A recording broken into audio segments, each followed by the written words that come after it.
Guys ఇప్పుడు చూపించిన వస్తువులైతే చాలా వరకు నేను పుట్టక ముందు నుంచే మా మమ్మీ చాలా జాగ్రత్తగా దాచుకునేవాడనమాట. అసలెందుకు దాచుకుందో కూడా తెలీదు మా మమ్మీ.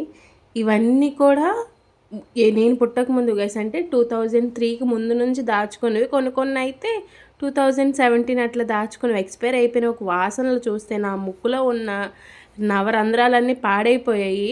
కానీ ఇవన్నిటితో నేను ఏదో ఒకటి ట్రై చేద్దామని తీశాను గానీ, ఆ రోజు నుంచి బయటే పెట్టి వదిలేసాను గానీ, ఒకటి వాడలేదు. నాకున్న దూలకి లోపలివన్నీ బయటికి పీకి మరీ చేసిన పనులనమాట. కానీ ఏమీ వాడలేదు, ఏమీ చేయలేదు.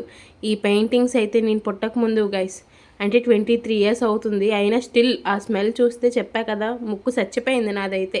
అయినా సరే నాకున్న, నిజం చెప్తున్నా కదా, నాకు చాలా దూలెక్కువ. ఆ దూలకి దూల కాబట్టి ఇవన్నీ తీసి గోకి మా అమ్మతో తిట్లు కాసి అవన్నీ పాడేసి మళ్ళీ నేనే సర్దుకున్నప్పటికీ నాకు ఒళ్ళంతా తిమ్మురు కాబట్టి ఆ పనులన్నీ చేసేసుకున్నాను నాకు నేనే. లాస్ట్‌కి చూసి అసలు మీరు జడుసుకోకండి, ఎందుకంటే నేనే షాక్, నేనే జడుసుకున్నాను కాబట్టి. అదేంటి అంటే గైస్, ఇదిగోండి ఇదే నా వాల్ జడ. సరే మరి కొంచెం నచ్చితే సబ్స్క్రైబ్ చేసుకోండి. ఉంటాను మరి. Bye bye.